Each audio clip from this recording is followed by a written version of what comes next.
So, welcome everyone. I'm so excited to be here.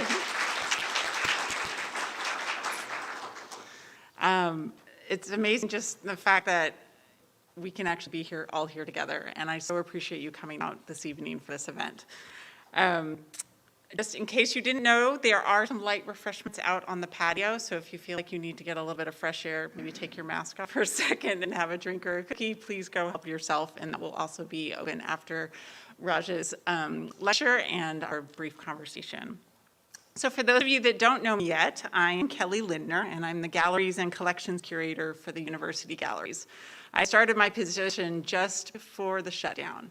So this is my first exhibition that I've been able to produce in this space.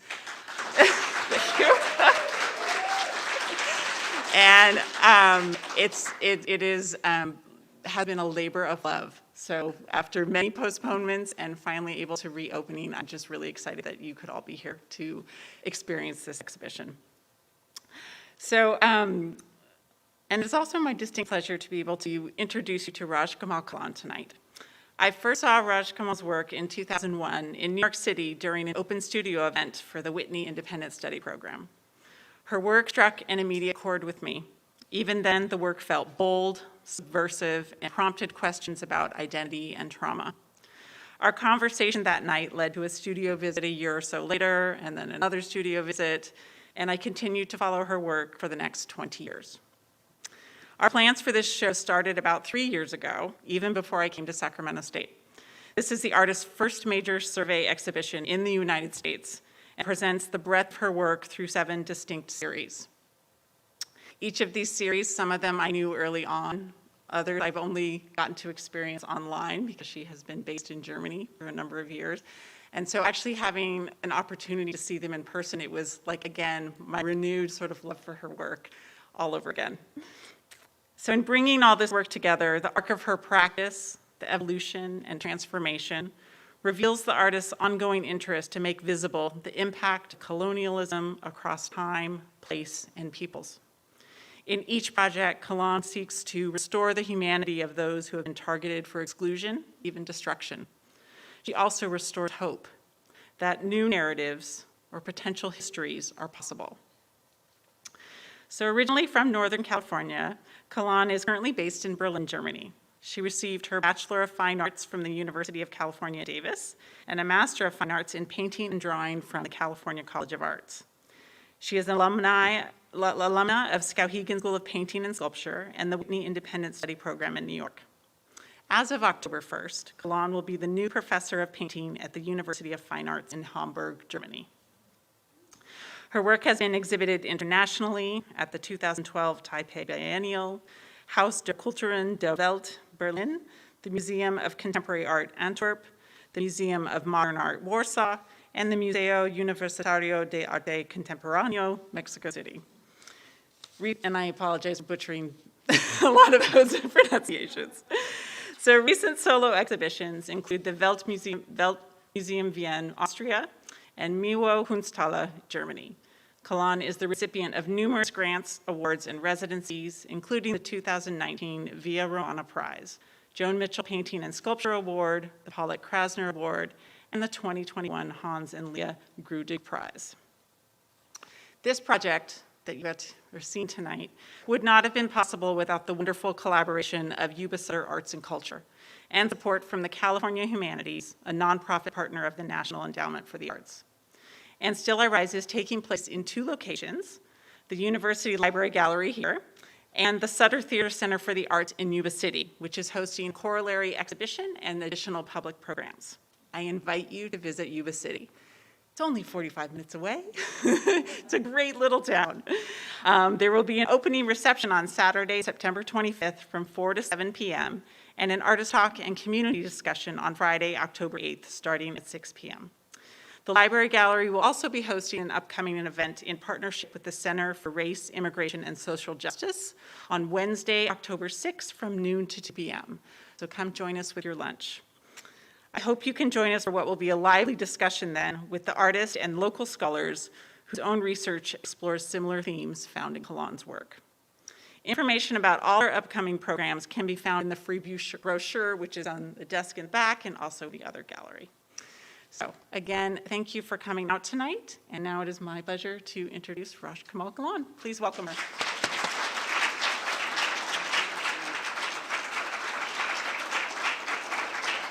Okay.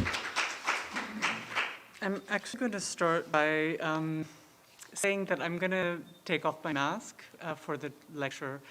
And I'm fully vaccinated, and I will re-mask when I have a conversation with Kelly. I hope that does not affect your decision to stay, but I understand that if it does.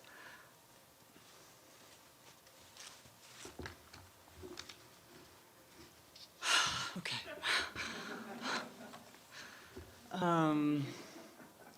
Yeah, okay.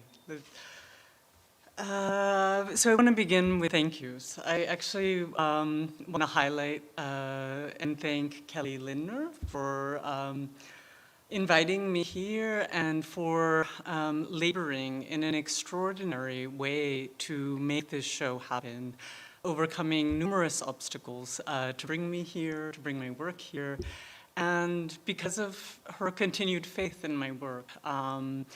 This means a lot, and so I wanted to start with that and say thank you.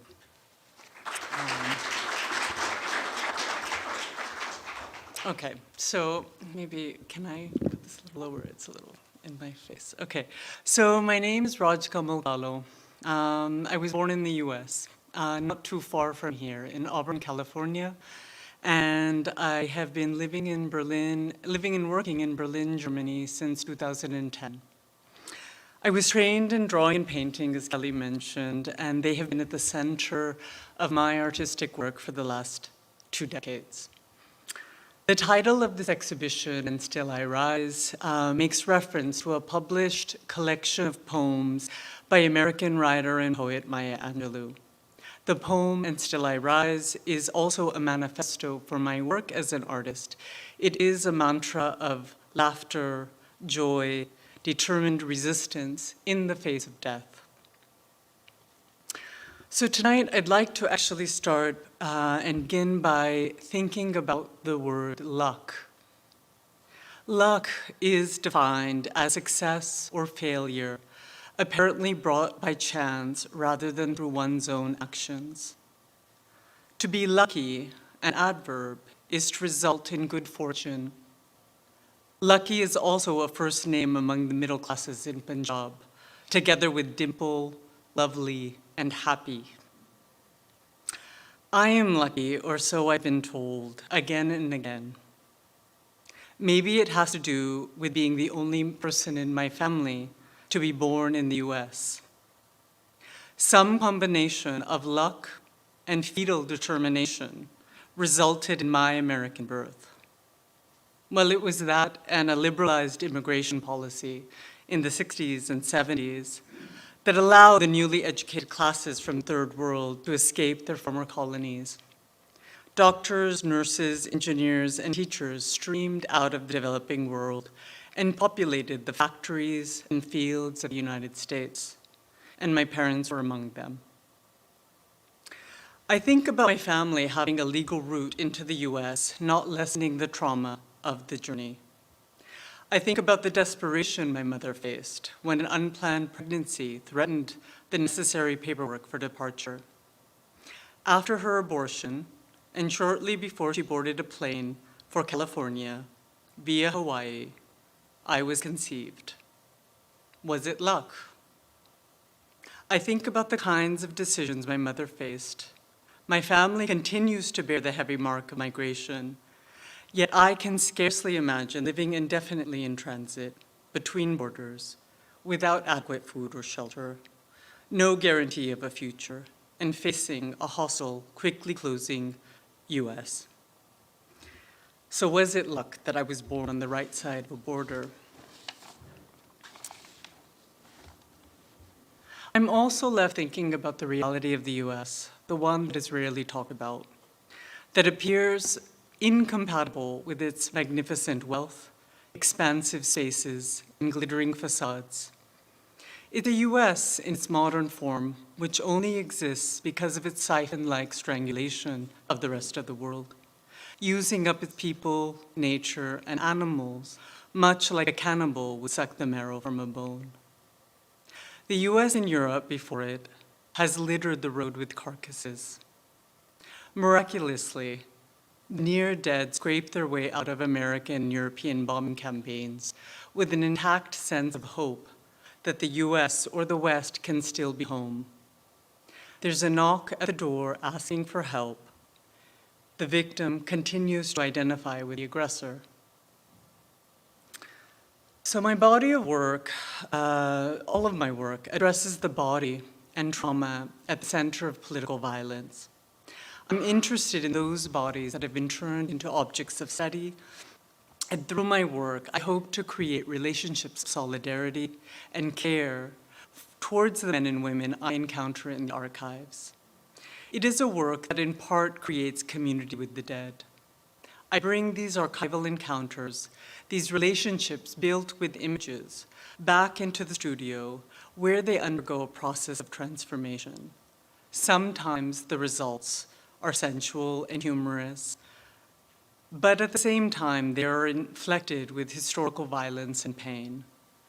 For me, the political act of resistance lies in the use of my hand to literally redraw the bodies of photographed Native subjects who have been inventoried and made anonymous by archives. I'm attempting through my work to create the conditions of recovery and rehabilitation on behalf of people, cultures, and histories that have been targeted for destruction. It was a challenge for me to try to create a linear timeline for my work today, because my work doesn't follow this logic, and nor does it respect disciplinary boundaries. So I decided to present the works not chronologically or thematically, but grouped by form. And so I'm also, and I will also just say that I'm presenting only a fraction of what I've made over the past 20 years. And so there's three groups that I've sort of made. And so this first group of works, I'm titling Dummy Boards and Feminist Painting. We'll start there. Let me move this out of the way.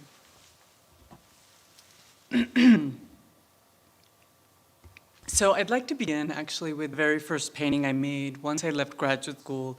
I made it nearly 20 years ago, and it's called The Viewing Project. And it's a painting project about painting. I made life-size photorealistic oil paintings based on colonial British photographs and borrowed the form of the painted carnival cutout. So what was presented to the viewer is the back of the painting. So that's the first thing that you would see when you entered the space. You would also see a hole in the back. Once you approach the back, you would place your face through, and opposite, hanging opposite on the wall would be a mirror, and you would see yourself completing the image in the painting. Here are a couple of images. There were two that I made, one with me posing and one with a friend. I was interested in how we are implicated in relationships of power, and I was trying to bring together notions of colonial power and colonial relationships, but into how we view an art object. And this is the final view of this project.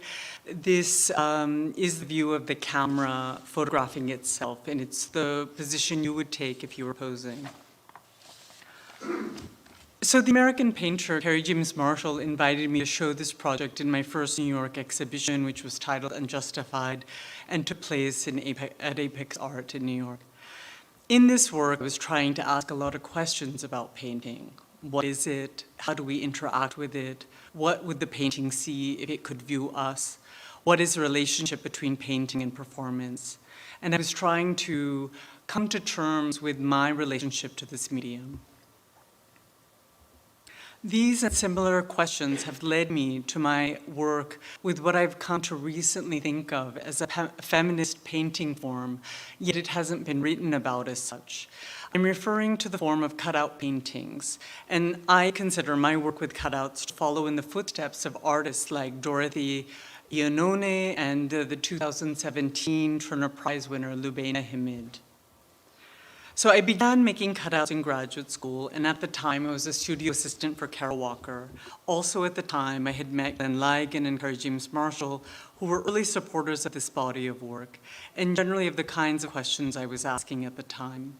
I cite them here because for me as a young artist, their work was tremendously important to try to think about how each of them were struggling with the legacy of painting, at the same time struggling with the representations of race. So cutouts are a painting form that originated from a 17th century Dutch trompe-l'oeil tradition. They're also known as demi-boards and silent companions. They're life-sized, flat wooden figures that form part of 17th century room decorations in Europe. They were painted and cut to resemble soldiers, children, servants, and animals. The cutouts grew out of my wish to make paintings more ambitious, ones that would confront the viewers and challenge preconceived notions of what a painting is. I started making life-size photorealistic cutout paintings based on colonial photography, and the only way the picture plane could make sense to me then was if I could cut it apart and at the same time cut apart history. So the image that we're looking at here was first shown in an exhibition that was conceptualized by the artist Simone Lay and curated by Sarah Reisman in New York. And here you see the same cutout that is displayed in the other room but it's next to this, in the original installation, there were two differences where I installed a shelf with a set of books on the history of Western painting. And also, in between the two women, I painted the negative space in reference to the woman's shirt in the front. And what it did, painting this negative space, it forced you as a viewer into one single privileged position to see everything so that everything lined up. And the minute you moved or even shifted, the image started to break up. So for the only work I've ever made where you actually felt your perception or you felt yourself viewing a work. I'll move on. And then this work was installed in, I think in Antwerp, also in Germany. It's called Ain't I a Woman, in reference to a famous speech given by Sojourner Truth. This is a multi-planar cutout painting and a wall painting. And so the arms and the gun come from a contemporary American soldier in Afghanistan.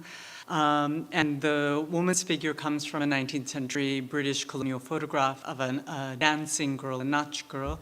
And then behind her, I painted a kind of pop art, hard-edged, abstract field for her to exist in.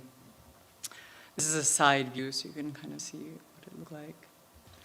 This is a work that I have only shown a few times, and it was meant as an inside joke about our history. So I sat through, as an art major, I sat through countless Western art history courses, and there were always landscape paintings that for no good reason had a nude female figure either in the foreground or in the background. And it was always like woman with landscape. And so I made this literally woman with landscape so that her head is the landscape. And the head, the painting though, is a colonial landscape. It's a picture painted by a British landscape painter in the 17th century, I believe, who painted Tahiti at the time. So this was my joke that nobody got. Maybe now you get it.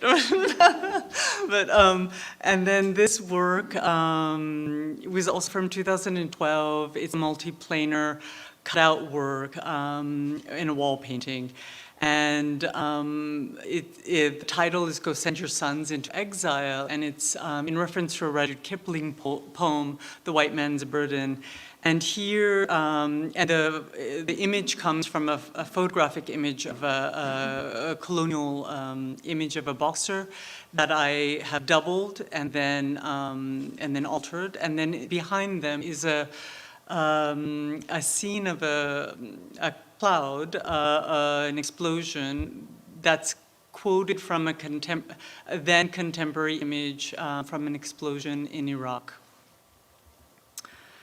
This is an image of a cutout that I created in about 2013, and it was from a project called Blowback. And this project was the first time that I was starting to think about the overlap. I was intuitively trying to think about the overlap between anthropology archives and military archives. For me, I felt there was a relationship, and I was trying to kind of visualize what this relationship might be. And years later in doing research, there's actually a long history of collaboration between the discipline anthropology and the US military. But for me at the time, I didn't know that, but I was thinking about how to give agency to some of the figures that I was finding in these anthropology archives that I was working with.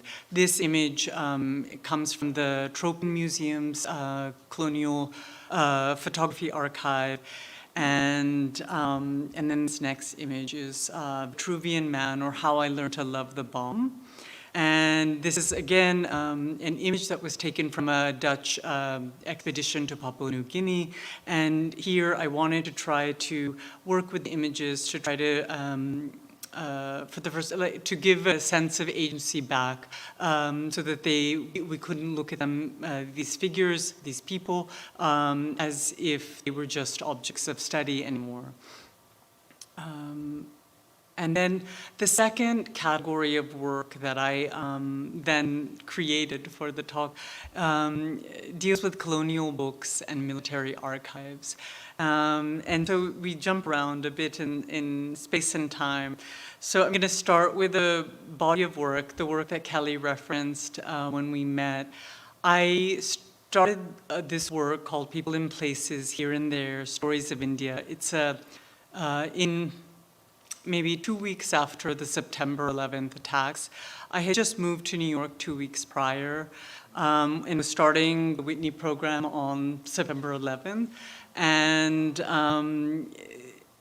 I had been given, a year before, I had been given what to me was a very precious 19th century American geography book that somebody had found in Maine at an antique bookstore. And it was filled with beautiful yet horrible images. Beautiful because the line engravings and the quality of the images. Horrible because they were quite racist depictions of Indian bodies and landscapes. And I didn't know what to do with this book. I kept it with me in a studio. I brought it with me to New York. And then the logic of cutting the book apart and what really struck me about this book and about this moment was reading this book, which was designed for American children, young children, to teach them about the world. The perspectives and narratives in the book were identical to the narratives and perspectives in the mainstream media following the September 11th attacks.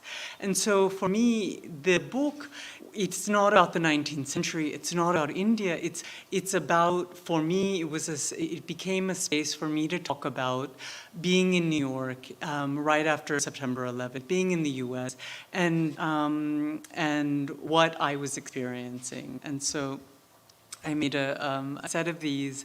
I cut the book apart, and for me, cutting the book apart is part of the performative act of destruction that then I go back to and work directly on top of these cutout book pages.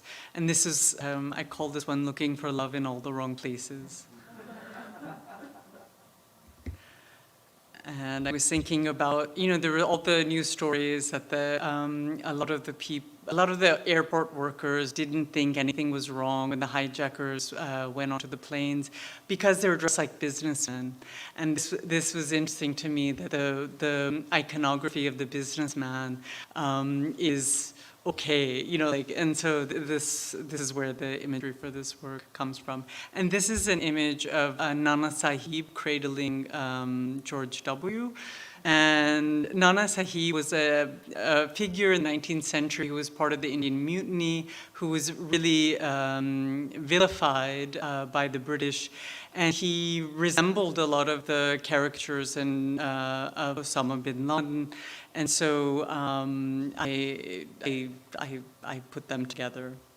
And that's the last image. I'm just going to show a few just to say that this was like the very first project where I started working with books. It was 2001, exactly 20 years ago. And then, but doing that project, I was also thinking about, I'm switching into Cazel's Illustrated History of India, but working on the People and Places book, the response to this was generally pretty positive. People thought it was funny, it was really easy to consume and digest. But for me, it somehow fell short. It didn't talk about the experience of colonialism in the way that I wanted to. And I was reading Frantz Fanon at the time, and he is talking about, the psychic effects and the way colonialism, for both the colonizer and the colonized, how it perverts and distorts and changes us. And I wanted to make a project that dealt with a set of, actually I had 3 concrete questions, and I wanted to visualize what colonial trauma might look like if we had to wear what happens to us on the outside. And so I had these questions when I started this work. What are we forced to swallow? What do we swallow willingly? And then what do we look like in the process? And those questions is how this work came about. And for me, this work also began 2 months after we invaded Iraq. So it was in about April or May of 2003. And what I have not shared with many people is that this was, for me, this project was a space to talk about the violence that we were committing as Americans in Iraq. And so there, if you remember, there's the scandals of Abu Ghraib. There were a lot of things happening, a lot of tragedies, and all of this violence I was somehow filtering it into these works. But these works were last shown in 2005 at PPOW, and maybe Kelly and I will talk about this afterwards. But the reaction to this work, I won't go into it too much, but the reaction was people were shocked,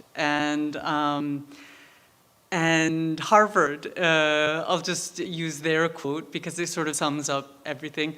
Harvard's trustees looked at the work because they have a collection of drawings by younger artists, and they were considering my work, and they looked at it, and their response was, the work is too political, too controversial, and too sexual, and it will offend our students.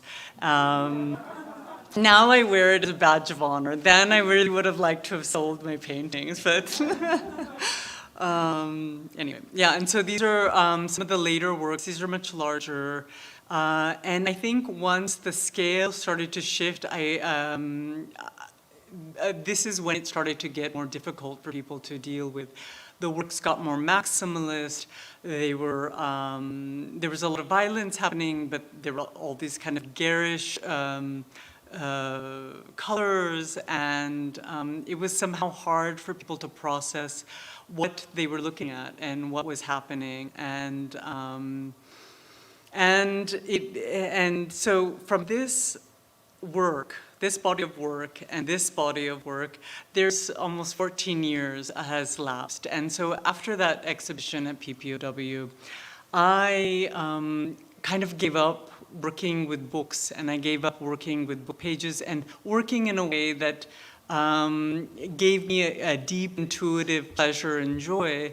And I think I, on the one hand, didn't want to be the artist that just worked with book pages. I also was a little bit shocked by the response to that exhibition. And in 2017, I started taking part in a German anthropology book called Die Völker der Erde. It's part of it is behind me here. But this image here is actually 300 drawings from this book that I've cut apart and started to display these works almost like as an exploded book. And I'll show you some of the details. I had hoped that the screen tonight would have been big so that we could have like some details, but hopefully you guys can, I mean, you can see the original work, so that helps. But here are some details of the work. So I started cutting this book apart in 2017 in the context of an exhibition I was having at an ethnographic museum in Vienna.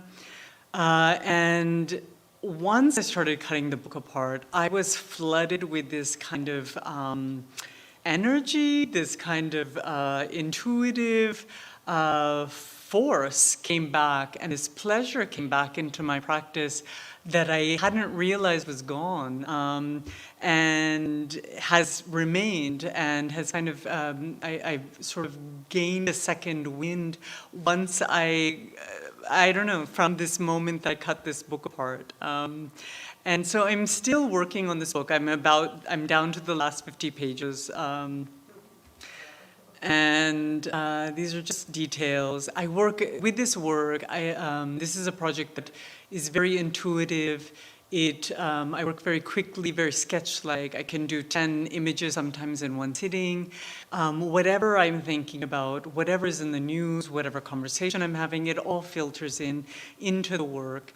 And I don't pre-plan anything. I don't pre-plan any critique. I give myself this space of total freedom. And it's really nice to have a project like that next to other projects that take more time and reflection. And for me, I think with this work also, I think that there's a gesture. On the one hand, it allows me to talk back to anthropology and to, in a larger sense, Western knowledge production. But on the other hand, I think it has a gesture of an angry teenager who cuts up or defaces their textbooks because they don't like what they're being asked to read. And so now so I did colonial books and military archives. This is, so I'm glad I brought this detail up so that you guys can read part of it and just see it.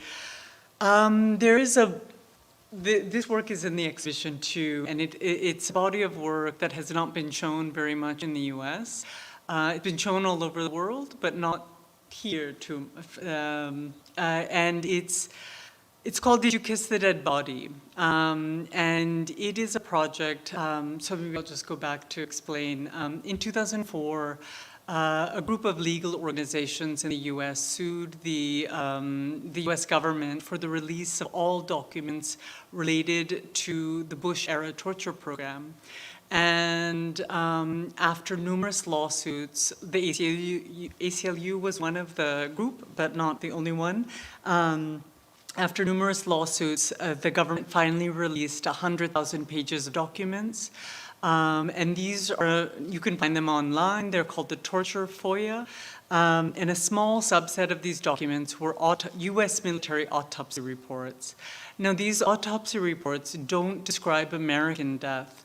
Instead, what they describe are Iraqi and Afghan men who were killed in US military custody in Iraq and Afghanistan. And for me, the reason for wanting to start working, I first became aware of these while I was still working on Cassels in 2004. And I was just filled with kind of nausea and rage when I would look at these reports. They're written in a cold, scientific, rational language. And they describe these men by the amount of chest hair they had or the condition of their teeth. And yet these men are rendered anonymous, both in the documents and also, I think, from our cultural memory. We don't know who they were. We don't think about them. And it was that fact that they are not part of our cultural memory that I felt I needed to work with them, but I didn't know how. And it took about 5 years for me to arrive at a visual logic that felt like it could carry the weight or bear what the documents need, this project needed to be. And so what I do is I print out the digital reports on US standard copy paper. Then I marble the reports. And then after I marble them and dry them, I make ink anatomical drawings on top of them that reference European anatomical illustrations. And the reason for that is that the reports describe in great detail, in gruesome detail, but in textual detail, the bodies of these men. And I wanted to try to give them back a form again. I wanted us to be able to, I wanted to give them, a form and bring them, literally draw them back into existence. And so these are just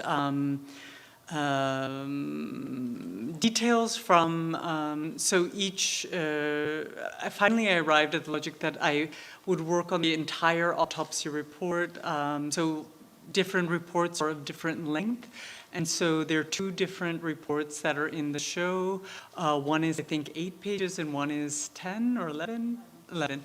And then, and so I consider it one drawing in 11 parts or one drawing in 8 parts. And for me, it's important that they're not on the wall and rather presented horizontally because of the fact that that they're documents.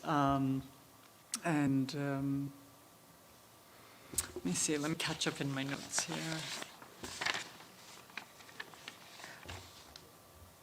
Yeah, so it was about trying to affect cultural memory, trying to give these men back a form, trying to think about what our responsibility as Americans are, what responsibility we have towards the fact of their deaths.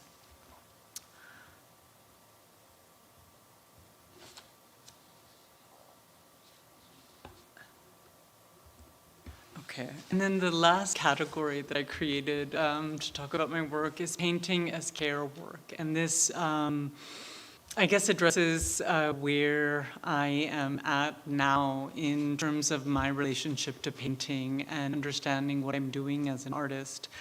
So I'm going to begin with this project called Do You Know Our Names?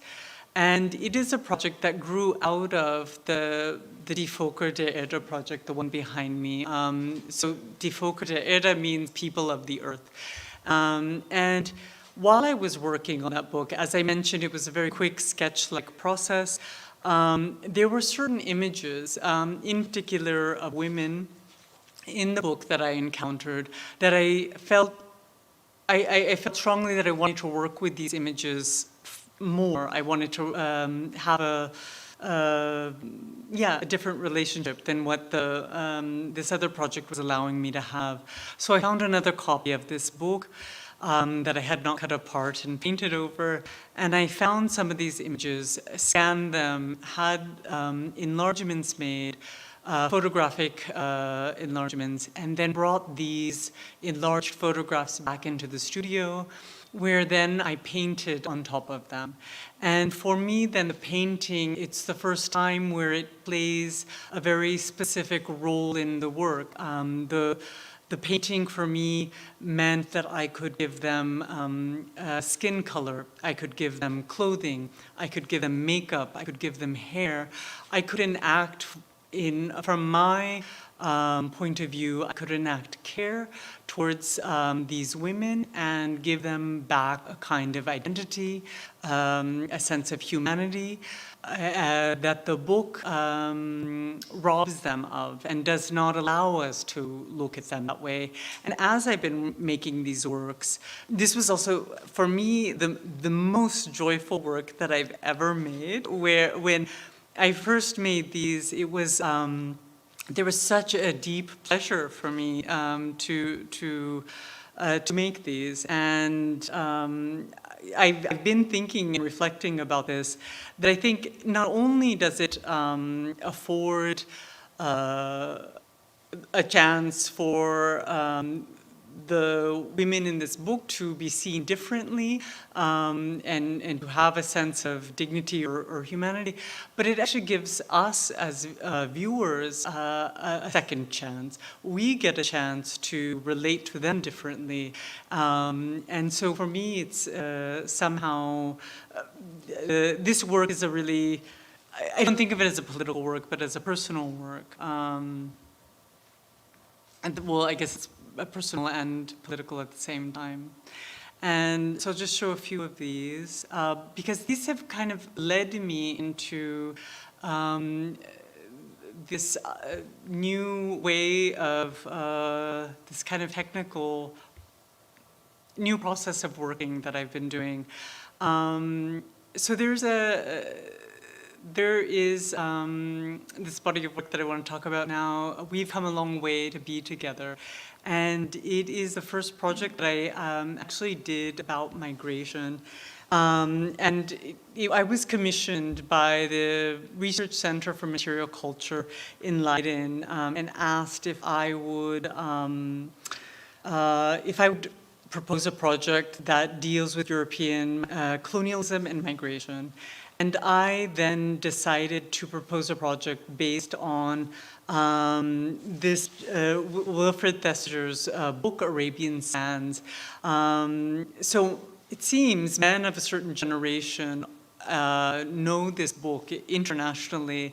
I've met people from all over the world who have read this book. So Wilfred Thesiger was a British aristocrat and elite who traveled through the deserts of Saudi Arabia. And in the 1950s, he wrote this very famous travel diary called Arabian Sands. And I chose it rather because of him, actually, because of him as a figure. I was thinking about his privileged position in the world, the way we look at him as a traveler, and then I was thinking about that, him being on one end of the spectrum of how we understand travel, and then looking at the figure of the refugee on the other end of the spectrum. So with him, he's romanticized, heroicized, he won geographic medals. And on the other hand, the refugee is pathologized, criminalized, and feared. And so I wanted to actually cut his book apart and then make a set of new portraits of travelers coming from Asia, Africa, and the Middle East on the pages of his book. And so I made a series of 6 works that are here in the exhibition, and there are 6 works because it's based on the number of pages in the book. So nothing here is digital, and the first edition pages are, what's great is you can see them after you can go and look. But yeah, the first edition pages are glued down. Then I create a photo transfer, so everything, including the background that you see and her figure is a photographic reference from an image from Tropen Museum's photo archive. And then the third and final stage after I make this photo transfer is the painting. And the painting is entered in at the last stage to kind of intervene both in the photograph and within the book. And so these are just some details.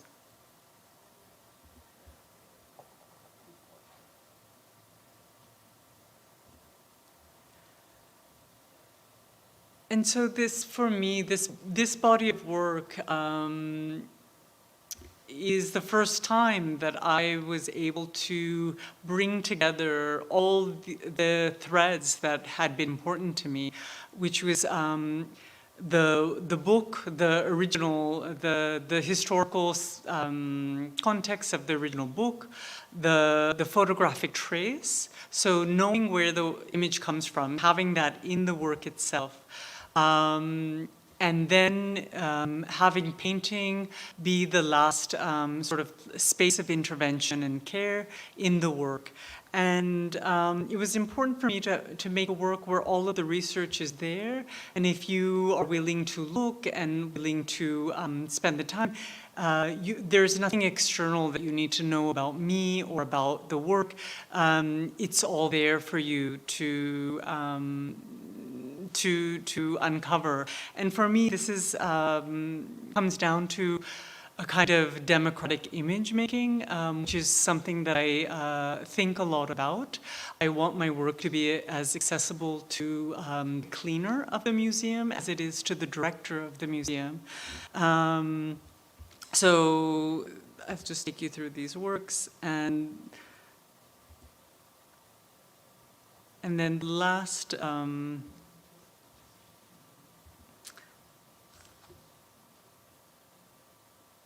How are we on time? We okay? Or am I? Okay.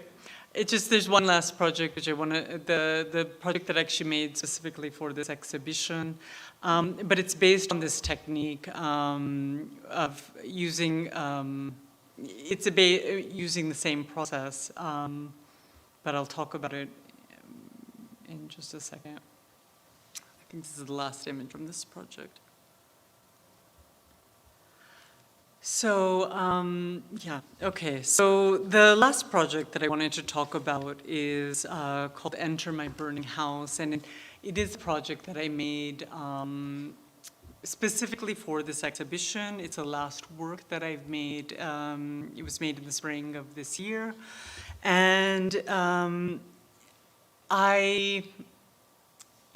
being the most recent work, I have my thoughts about it are the least well-formed, and it's also probably the closest work to me and to my specific identity as daughters of Punjabi Sikh immigrants to the U.S. So Kelly and I, when we talked about this exhibition, originally it was going to be in Chico, but when we originally talked about it, I was thinking about this region. I was thinking about my parents' migration to this area, and also that Yuba City is has the oldest Indian and Punjabi Sikh migration, history of migration in the country. And I was thinking about wanting to do a project about migration, but for me, working on immigration, working on any topic, it's always more complicated than when you originally think, when you think of the term immigration. I'm guessing there's a category that goes around that. And for me, my research led me to the work of Madison Grant, who was an environmental, I guess he's a figure now we can label him in terms of like ecological fascism. He is an environmental conservationist who wrote a book called The Passing of the Great Race, which was highly influential to the National Socialists. Hitler wrote him a letter saying it was his Bible. It was used as a template for in Germany. Anders Breivik, the mass shooter in Norway, references this book. And this book led to anti-immigration legislation in the US in the 1920s. This book also helped, this book and Madison Grant helped institute eugenics laws in the US up until the 1970s. And for me, he becomes, this book and Madison Grant becomes the face of white supremacy, and that is part of what anti-immigration history means in the US. And at the same time, and so all of this, but so this project, yeah, okay, so it's hard to talk about. In 2012, there was the Oak Creek Massacre happened in 2012. I was living in Germany, and there was a white supremacist ex-military man who had the aim to kill Muslims and entered a gurdwara in Oak Creek and killed 6 people, paralyzed a 7th, and the 7th died in 2020. And so I decided, after a number of conversations with Kelly, that my project about immigration was actually going to be a memorial project about Oak Creek. And I was going to try to bring this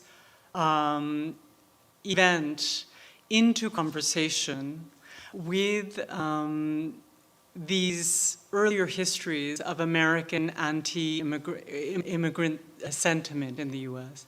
And so I made this work. And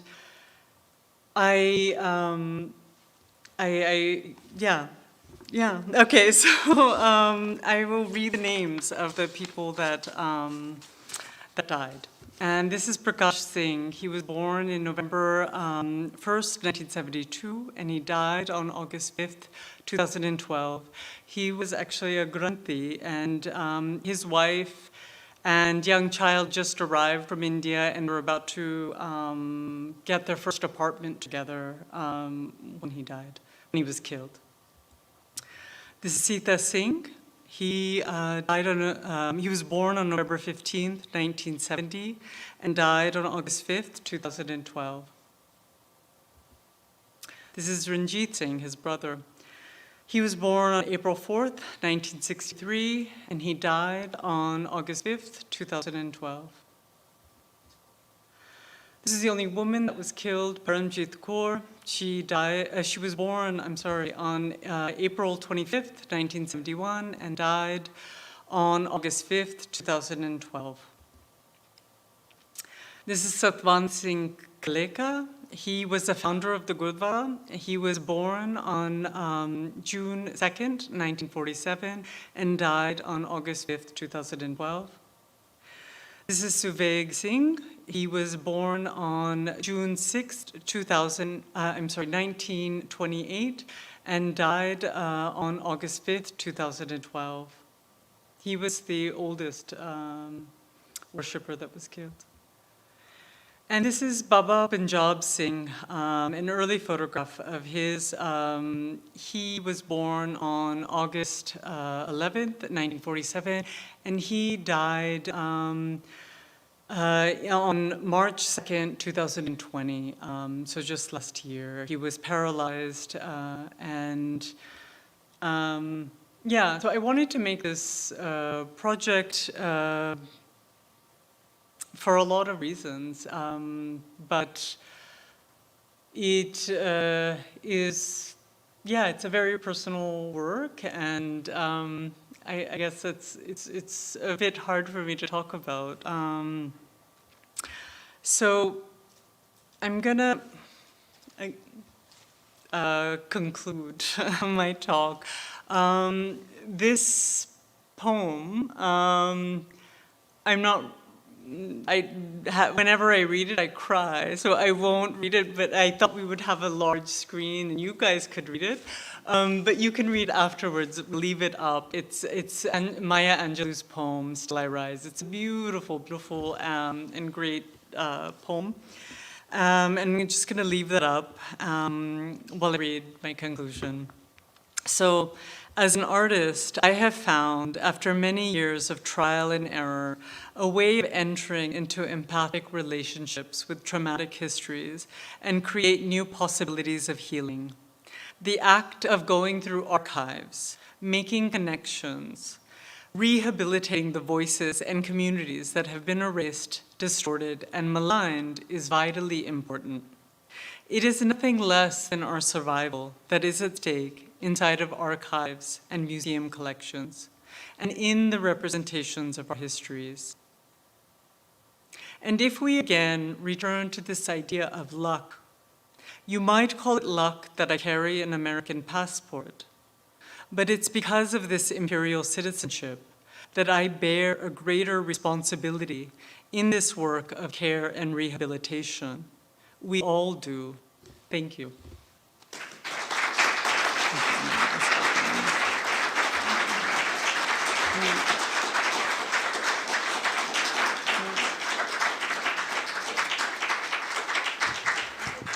Thank you, Raj. Yeah. That was some wonderful words on an insight into your work. So we're going to move our chairs over here. Yeah. I'm going to go. Yeah, no, I really wanted to talk about this video as well. I plan to talk about it on the 6th when I have the discussion with the other scholars. Is it Russian images? There's 2 sets of images. I made this work. It was the first work. It was the first work I made after my son was born.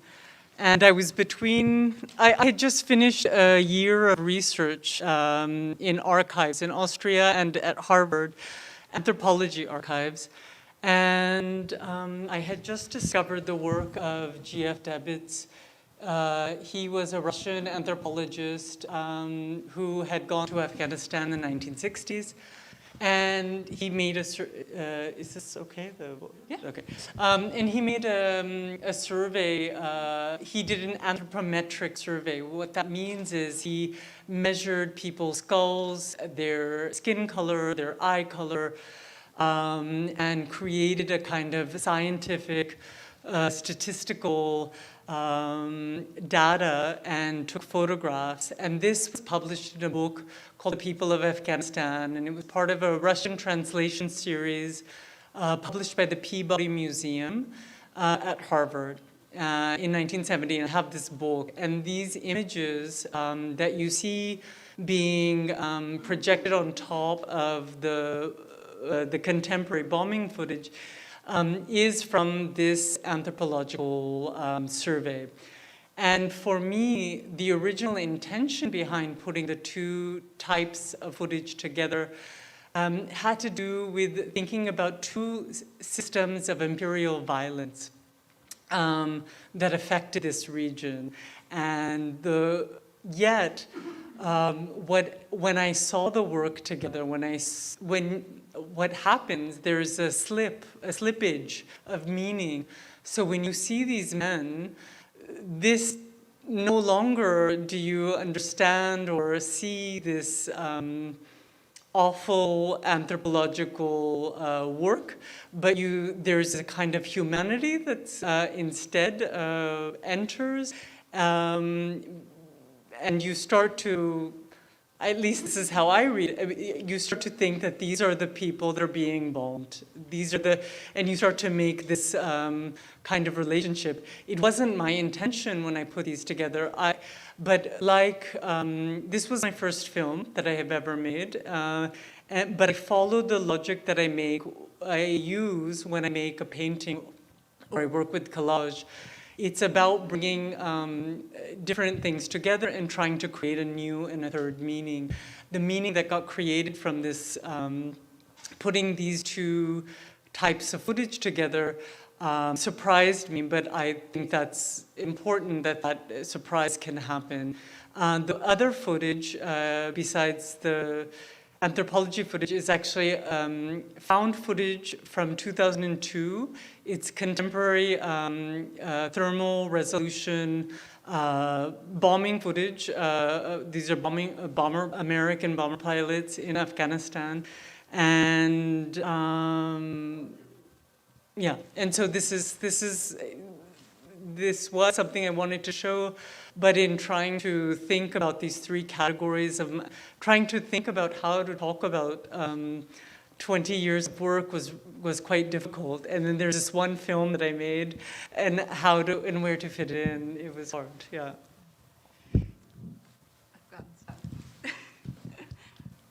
Do you want to, I think what surprised me when we decided to include that piece, Afghanistan was, yes, a different type of war. Insisted, yeah. Yeah, no, and it was an important piece for us to include, but it has struck me how that piece now resonates a little even differently with what has been happening just in our own current events.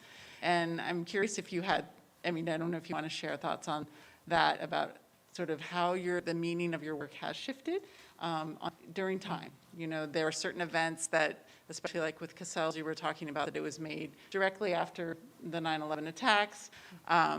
Or no, that was People and Places. But the other one was after Iraq. With Iraq. And so there's been these historical moments that have really sort of precursed where the direction of your work has taken. And with the people of Afghanistan, it now takes on a new meaning with what continues to happen. And I didn't know if you had thought about that much, or... I never think about topicality or fashionability or like how things are. I made this in 2016. I've made other works about Afghanistan. I've been thinking about Afghanistan not just now, and now it seems that it has everyone's attention, but what we've been doing for the last 20 years, it's like where has everyone's attention been? Why just now? And for me, this was I decided I wanted to include this because I think that it adds. There's a way that you can perhaps look at the other work and see it as being about the past. And there are a few projects with the autopsy reports and with this video where it has a different time frame. And so I think it also affects the paintings in a different way, and the paintings affect that, and they have a relationship that I like.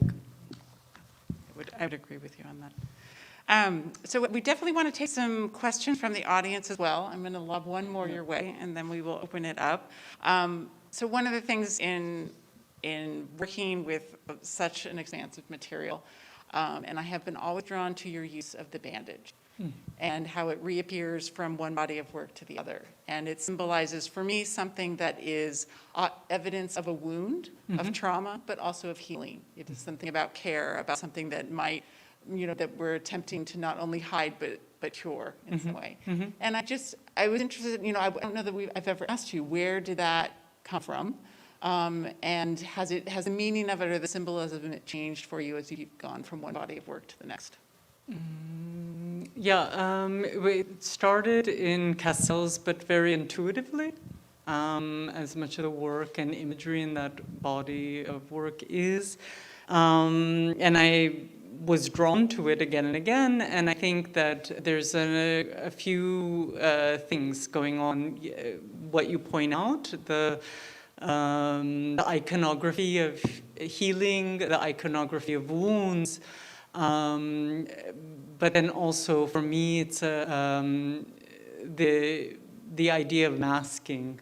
So it's about not so much of, I think, being a woman or being a person of color, or it's like about being on display, and then this taking this that the person can look back, but you can't see them, and so it's about blocking the view as well.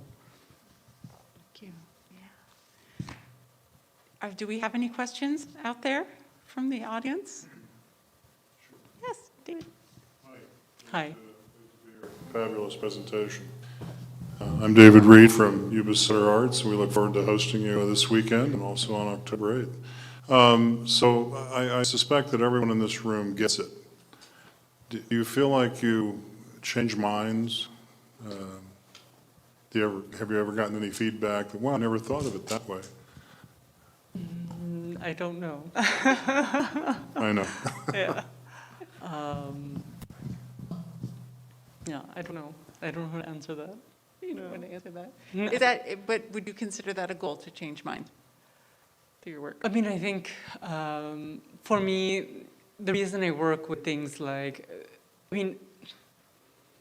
Madison Grant continues to be influencing this world, right? And these ideas ideas are really powerful. Images are really powerful. You know, when the torture FOIA, when all these documents were released, the one thing they didn't release, they still are the images. So there are images, the ACLU continued to take them to court to try, there are videos or images. These things were like, you know, they could overcome the other stuff, but they can't overcome the images. And I think that images, ideas are very powerful. I think they take time, and I think they're slow. And I think I believe I wouldn't do what I do if I didn't believe that it if there wasn't some reason for it. Like, as I said, trying to give voice to those that haven't had a voice is, for me, it's very meaningful, and it's an important work. No.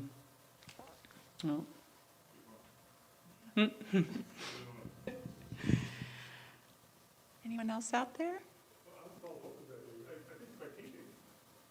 By teaching, yeah. You're bringing in the ideas. Can you tell us about Berlin? 11 years now. You like it, and also that's a country where there's still people with those views. Here too. Here too.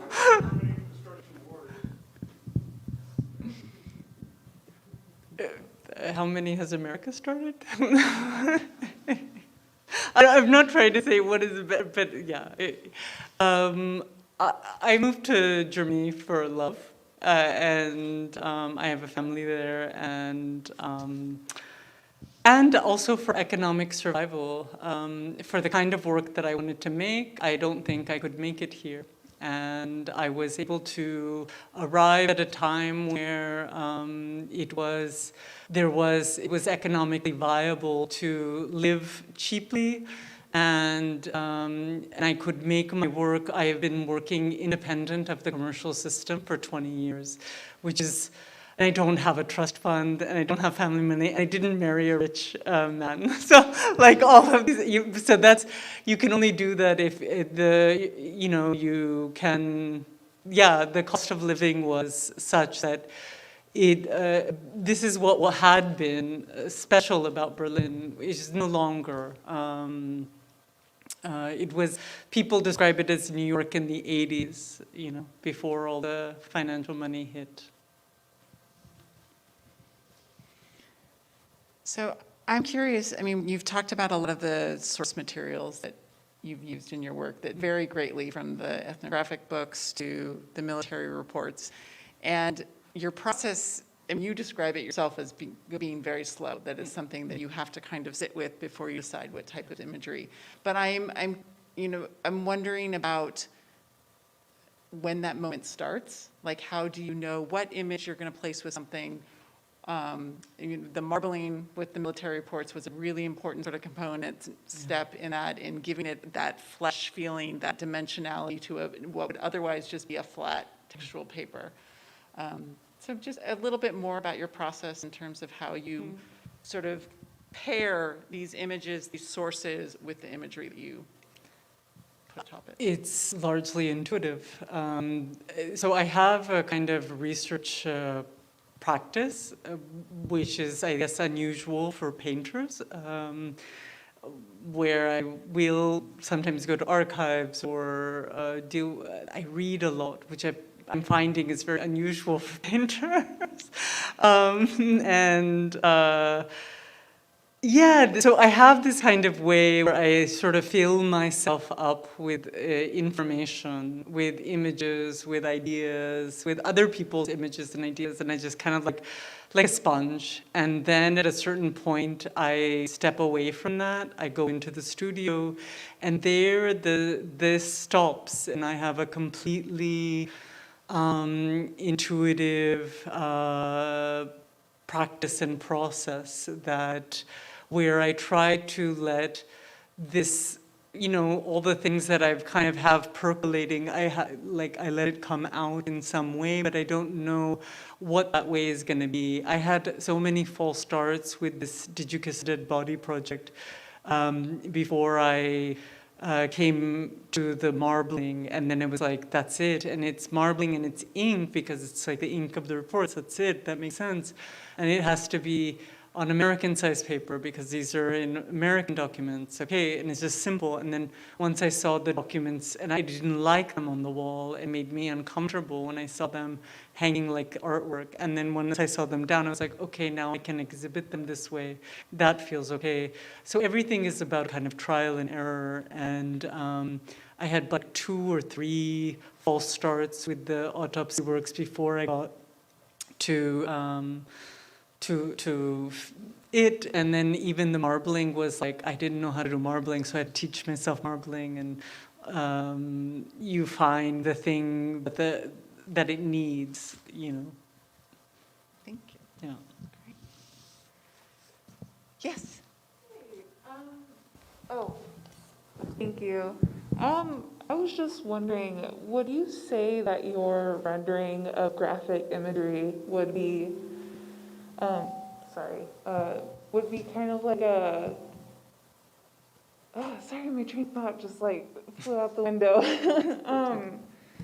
Is a good way to express, your ideas without giving certain people the satisfaction of seeing someone suffer through actual graphic imagery. Like, do you think your drawings are a good way of getting your idea across without, letting certain people see the images, like the actual images of people suffering through those methods? I think I understand your question. Sorry. But it's that, for me, there's an ethics around how to talk about violence without reinstating violence. And for me, I'm not interested in reinstating the original violence of the archive. For me, a lot of, I have seen examples where artists just, put up images of what they find to highlight that this is, this is something that's problematic. For me, that is not enough. It's, for me, I want to intervene. I want to sort of have it's not just having the last word, but it's also being in dialogue with this material. On the one hand, you cannot erase the history that came before. Erasure, for me, is the ideology of fascism. For me, I am entering into a dialogue with these very difficult histories. I'm not trying, and I've thought very hard about strategies in which not to reinstate the violence, yet be able to talk about it, because that is, for me, my experience of growing up in the US was that there's this tremendous violence I see everywhere around me, familial, in school, in everything, everything in society, and no one is talking about it, and I'm supposed to be happy all the time. And so, like, yeah, I don't know. So just it's important to be able to talk about it, but I think we have to think about how to transform, how to work on transformation somehow. Well, I think that might be a good place. Do you have a question? Yeah.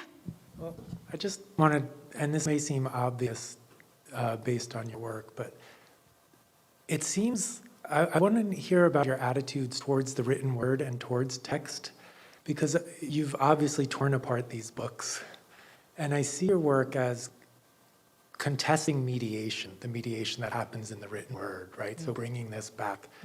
But is it that, are you looking for us to get that message? That, like, how do you, like, you've put up Maya Angelou's poems, you obviously do all this research, you have a respect for the written word, and at the same time, you're tearing apart, in my opinion, saying, like, the written word is problematic, is troublesome,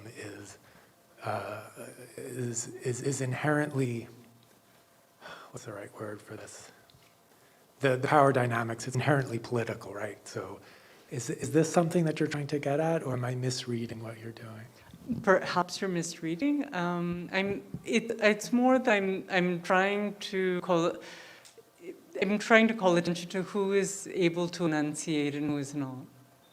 And I'm trying to make space for those who have not historically been able to enunciate anything.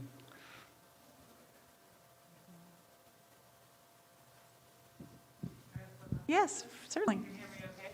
Yeah. When I first saw your portrait of Prakash Singh, I thought a couple things, and so just in terms of what you just said, it reminded me that the first person that was a victim of kind of racism after 9/11 was Aziz Khan. He was, yeah. I think turban is now the Smithsonian, I think that's one of the goals. So it reminded me of that, but also reminded me the incredible realism of it, of the Indian miniature tradition. So I'm just curious if you think about that tradition or the British company painting when you really have the words too. It's part of my because I work with a lot of, I paint in a lot of different ways, and so it's part of my, I love the British company paintings, I love Indian miniatures. It's just part of my repertoire of like, painting styles, but if I had to say, I'm probably more influenced by Western styles of painting. That's just my training and background, yeah.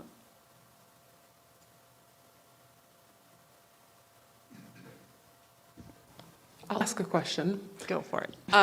So in the process of helping to install your work, specifically with the piece behind you, something I noticed was a very consistent repetition of the human eye in your work, not just in the work of people and your ability to really capture them in a very realistic way. It truly feels like we're looking into a person, not just an image of a person, but also just, like I mentioned with the piece behind you, there's bushes that have eyeballs peeking out of it and cracks with eyeballs peeking out of it. And Kelly mentioned earlier the use of bandages, and a lot of the work, the bandages, you have them pushed away so the eyes are revealed. So I was wondering if there was a purpose and reason behind that that was a lot deeper than has been kind of expressed. I don't know if it's a lot deeper, but it's just about, I think, vision.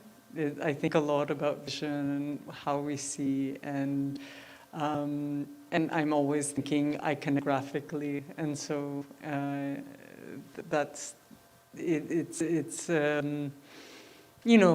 like Envision has history, context, psychoanalytically, or in terms of post-colonial theory, vision, seeing, and who can see, and I don't know, and back to the masking and display, and it is something I think about a lot. I was going to say, from looking at the two paintings, I've seen a fashion model. But then when you put the mass on this one and the bandages on the other, that makes you think more, what race is she? As opposed to her clothes and her clothes. The same thing there. So I see the bandages as drawing attention to the possibly ethnicity. I want to ask you about colonialism, one more area that I thought about. I've been reading some of these books about the East India Company, big thick books, about this guy who lives in India, the worlds and how they colonized that whole history there. I was just thinking about colonialism and how that changed. Mm-hmm. Thoughts about colonialism? In general, it's, I don't know, the exhibition is sort of my thoughts on colonialism.